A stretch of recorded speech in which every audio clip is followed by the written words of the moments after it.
What if I told you that the number one piece of advice for cold water fishing is dead wrong? We've all had it drilled into our heads. Cold water, slow fish, slow retrieve. But what if that painfully slow presentation isn't enticing fish? What if it's actually spooking them? Today we're going to talk about your retrieve speed and why slowing it down to a crawl might be the biggest mistake you're making this winter. By the end of this video, you'll understand why a little bit of speed, a little bit of erratic action can be the difference between getting skunked and having your best day on the water. There's a biological reason why fish are ignoring that lure you're barely moving, and we're about to expose it. So let me ask you this right now. Are you a firm believer in the ultra-slow winter retrieve? Let me know in the comments. I want to hear your take before we get started. For as long as any of us have been fishing, the logic has seemed unshakable. Cold water drops a fish's body temperature. This slows down their metabolism. A slow metabolism means they don't need to eat as much, and they don't want to burn precious energy chasing something down. So the thinking goes, you have to present them with a slow, easy meal. A lure that creeps along the bottom or hangs suspended right in their face. It's the kind of advice your grandfather gave your father and your father gave you.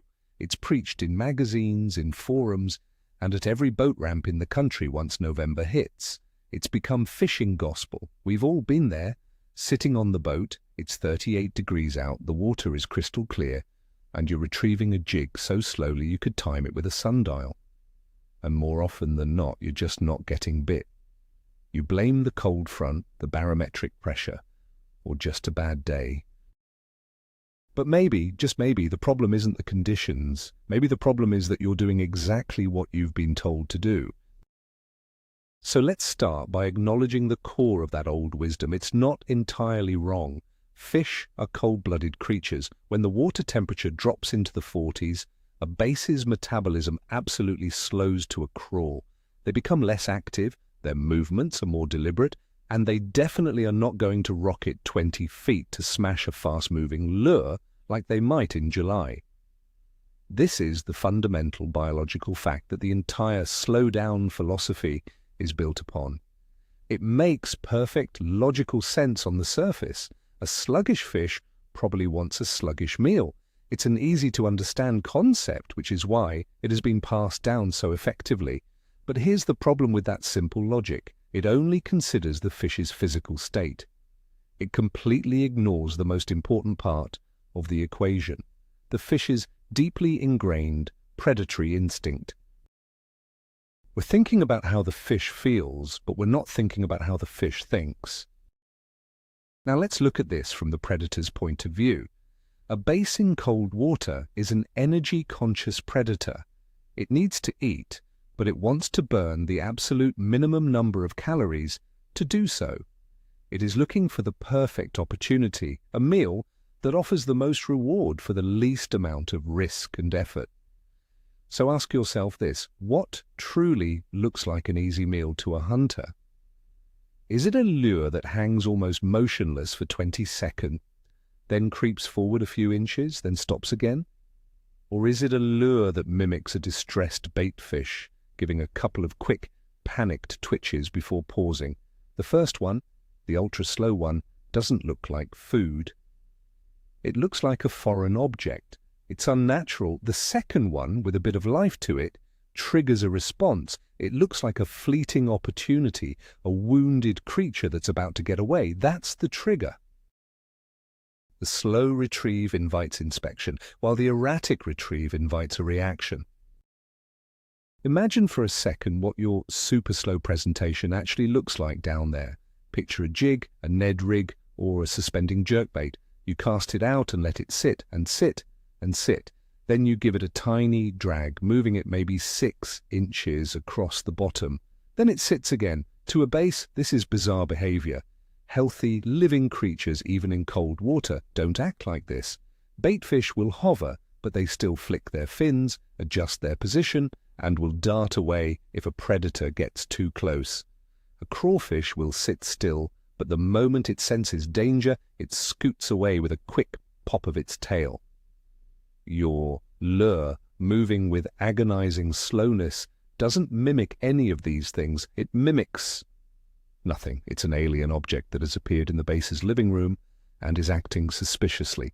This lack of natural movement is a red flag. It tells the fish that something is wrong, and instead of triggering a feed response, it triggers a caution response. The core of the issue is the concept of an unnatural presentation. In the fishing world, we spend all our time and money trying to make our lures look and act as realistic as possible. We want the right color, the right flash, the right wobble. But then, in the winter, we throw all that out the window and adopt a retrieve that is the most unnatural thing a fish will see all day. A healthy shiner or shad doesn't just freeze in place for a half a minute. It might be cold and moving slower than usual, but it's still alive, it's still alert. The moment your lure stops being a convincing imitation of life and starts being a weird, static object, you've lost the battle. The bass is a master of its domain. It knows the difference between the subtle, nervous energy of real prey and the dead, lifeless pause of a piece of plastic and metal. You have to convince the fish it's looking at food, and food is rarely, if ever, completely motionless and unresponsive. Let's talk about the fish's senses. A bass doesn't just use its eyes. Its entire body is a finely tuned sensory organ. Its lateral line picks up on the tiniest vibrations and water displacements. It can feel your lure in the water long before it sees it. Now, what kind of vibration does an ultra-slow retrieve put out? Almost none. It's a dead signal in the water.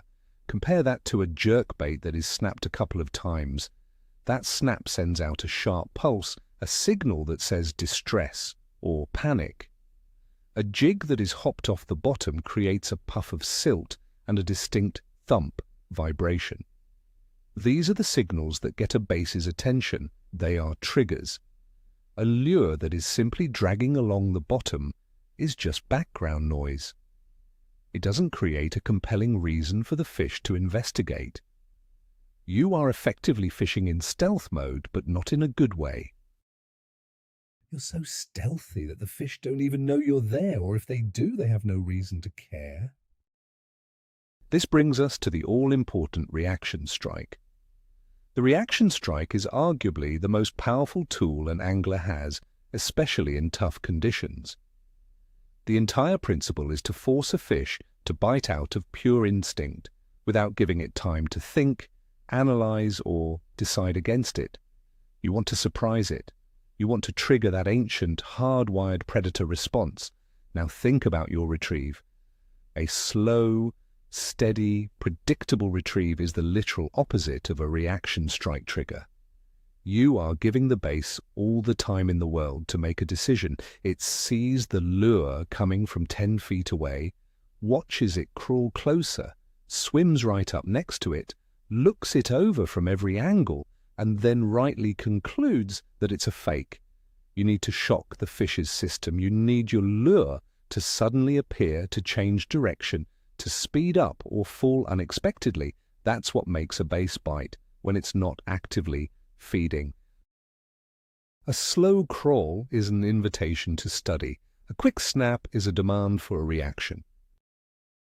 We can call this the inspection phase, and it is the absolute enemy of the cold water angler. When your lure is moving at a snail's pace, you are maximizing the time it spends in this deadly inspection phase.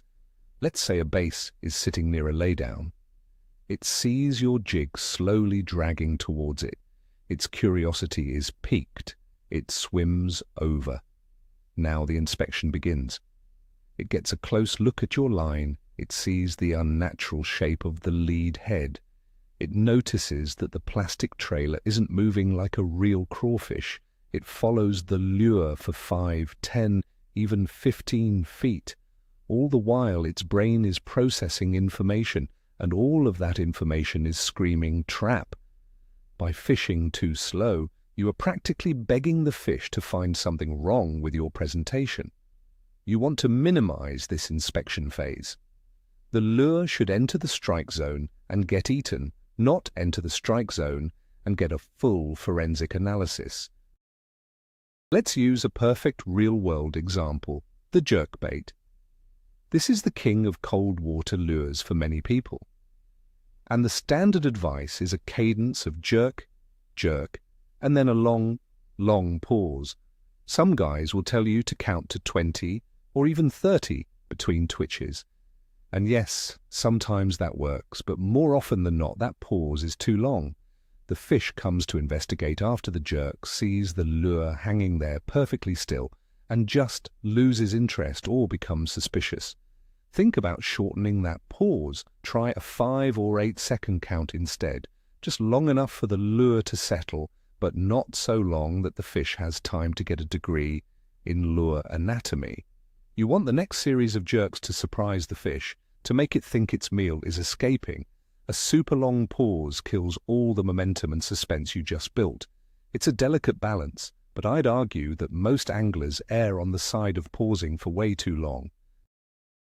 Now, it's crucial to understand that busting this myth isn't about fishing fast. We're not saying you should be burning a spinnerbait in 40-degree water. That's not the answer. The key word here is not speed, it's cadence. It's about rhythm and change. A steady retrieve, whether it's fast or slow, is often unnatural. Life is erratic. A bait fish doesn't swim in a perfectly straight line at a constant speed. It darts, it glides, it pauses, it flees. This is what you need to impart into your lure. With a jig, instead of a slow drag, try 2 quick hops, then let it sit. With a crankbait, instead of a steady, slow grind, try cranking it down a few feet, then pausing, letting it slowly float up, then cranking it again. You are breaking the rhythm. You're creating moments of change, and those changes in speed and direction are the triggers. So stop thinking slow and start thinking erratic. Another part of the slow myth is tied to the idea of imitating a dying bait fish. This is the image we're all told to replicate. And on the surface, it makes sense. A dying shad is an easy meal. But have you ever actually watched a bait fish that is injured or dying? It doesn't just sink slowly and gracefully to the bottom. It often twitches, spasms, and corkscrews. It will give a last-ditch, panicked flutter before going still. It is, by its very nature, erratic. A lure that is just hanging, motionless, or being dragged slowly doesn't look like it's dying. It looks like it's already dead and has been for a while. You want to imitate that last spark of life, those final desperate movements.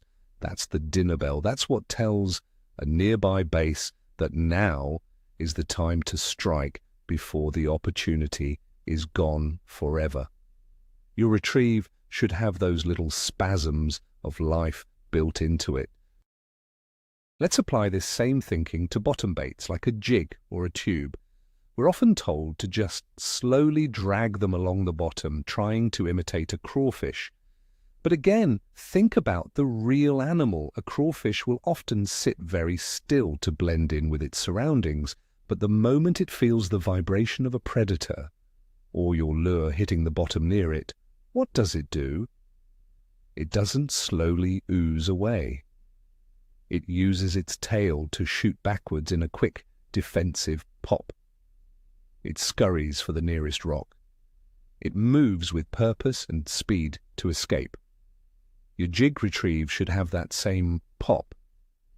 Instead of just dragging it, give it a sharp lift of the rod tip, making it jump off the bottom a foot or two before falling back down. That sudden hop is a much more realistic imitation of a fleeing crawfish than a slow, boring drag ever will be. You are triggering the chase instinct. Water clarity plays a huge role in all of this. In fact, it might be the most important variable. In stained or muddy water, a slower retrieve can be more effective because fish are relying more on vibration and need more time to find your bait. But in the crystal clear water that is common during the winter, a slow-moving lure is a sitting duck for scrutiny. The base can see everything. It can see your fishing line, it can see the swivels and the split rings, it can see the hook points, it can see every single unnatural detail of your bait. And when you move that lure with a little more speed and erratic action, you blur those details. You're giving the fish less time to process what it's seeing. The presentation becomes more of a fleeting impression, a flash of color and movement, which is much more likely to trigger an instinctive strike. In clear water, speed and unpredictability are your best camouflage. Ultimately, what we're trying to do is create a triggering mechanism. A lethargic, neutral base isn't actively looking for a meal, it's just existing. You need to do something to snap it out of that trance. You need to present a stimulus that forces a decision. And a slow, steady lure is not a compelling stimulus. The most effective triggers are almost always a change of some kind. A change in speed, a change in direction, a change in vibration. Think about it. A crankbait deflecting off a rock, a spinnerbait bumping a stump, a jerkbait snapping to the side, a jig hopping off the bottom. All of these actions involve a sudden, unpredictable change. A lure that just crawls along in a straight line has no built-in trigger. You have to create the trigger yourself with your rod tip and your reel handle. And that almost always means breaking the slow and steady rule. So how does this apply to other popular lures like a crankbait? Many anglers will switch to a flat-sided, tight-wobbling crankbait in the winter and then retrieve it as slowly as they possibly can. And while that can work, there's often a better way. Try implementing a stop-and-go retrieve. Crank the bait down to its desired depth with 5 or 6 turns of the handle, then just stop.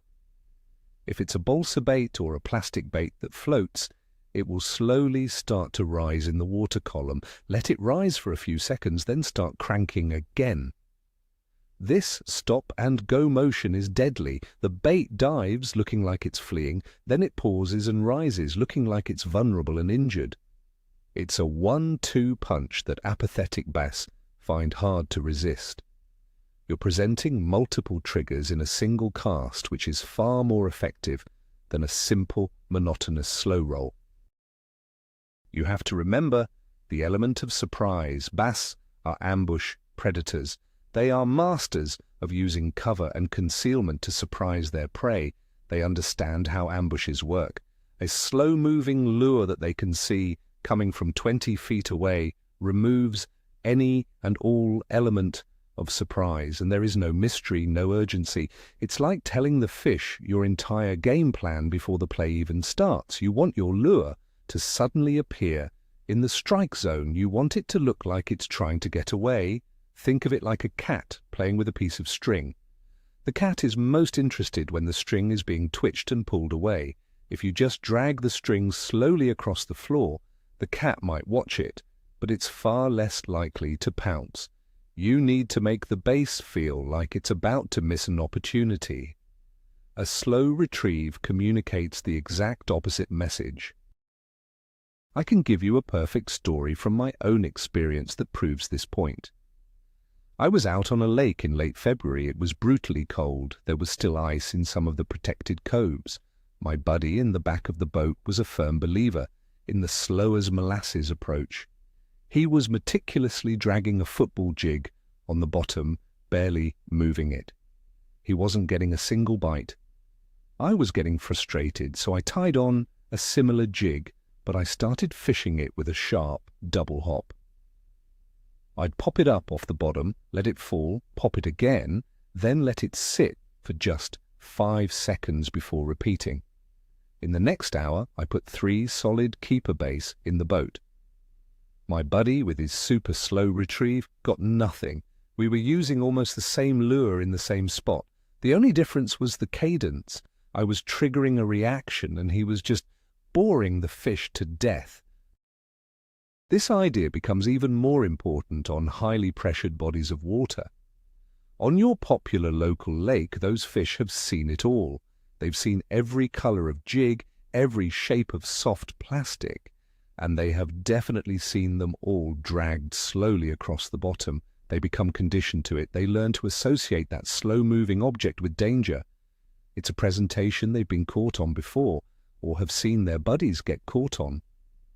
Showing them something different, a presentation with a unique cadence and a bit more aggression, can be the key to unlocking their jaws. You're showing them a look they are not conditioned to reject. Sometimes just breaking from the mold and doing what nobody else is doing is the single most effective strategy you can employ, especially when the fishing is tough. So when we say stop fishing so slow, how fast are we actually talking about? Let's be clear. We are not talking about burning a lipless crankbait back to the boat. We're not talking about a summertime retrieve speed. It's all relative. If your normal winter retrieve speed is a 1 on a scale of 1 to 10, we're suggesting you try a 3 or a 4. But more importantly, we're suggesting you vary that speed. Go from a 3 to a 0 during a pause, then back to a 2. It's about being dynamic.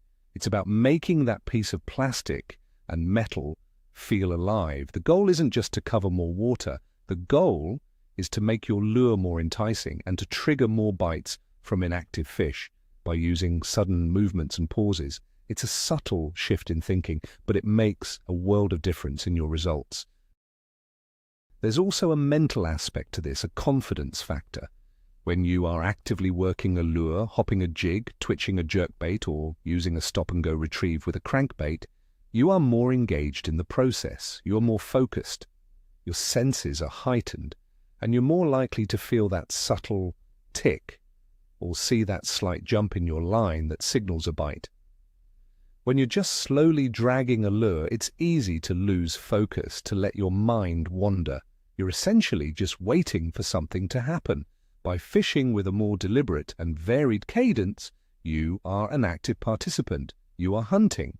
This active mindset keeps you sharp, leads to better bite detection, and ultimately, more fish in the boat. You're not just hoping for a bite. You're actively trying to create one on every single cast. And for the final piece of evidence, let's go back to nature. Think about the most patient form of fishing there is, using live bait under a bobber. You cast a live minnow out and just let it sit there. But is that minnow ever truly motionless? Absolutely not. It's constantly kicking, trying to swim down, trying to get away. It's sending out vibrations and flashing its sides. It looks alive and vulnerable. That's what a base sees as the perfect, easy meal. It's not a dead, static object. It's life, struggling. That is the very essence of what we should be trying to imitate with our artificial lures. We need to find that perfect balance of a slow, overall presentation, punctuated by moments of lifelike, erratic action. That is the real secret to convincing a cold, lethargic base to bite. It's not about being slow, it's about being alive. So let's bring it all home. For years, the gospel has been go slow in cold water, but today, we've shown why that might be the very thing holding you back. A lure that moves at an unnaturally slow, constant pace gives a wary base far too much time to inspect it, identify it as a fake, and simply turn away. It doesn't trigger the fish's natural predatory instincts. The biggest aha moment, the one thing I want you to take away from this, is that you are not trying to match the base's slow metabolism. You are trying to trigger its hardwired predatory response. And that response is almost always triggered by the appearance of a vulnerable, fleeing, or dying meal, something that moves erratically and looks like a fleeting opportunity. This simple shift in mindset from slow and steady to slow with life can completely revolutionize your entire approach to cold water fishing. You'll stop just soaking your lure and start actively hunting for a reaction bite. Thank you so much for watching. If this challenged your old beliefs or gave you a new idea to try, do me a favor and hit that subscribe button and give this video a like. I really want to hear your take on this. So here's the final question. What is the longest you have ever let a jerkbait pause, and did it actually get you a bite? Drop your stories and your opinions in the comments below. Let's hash it out.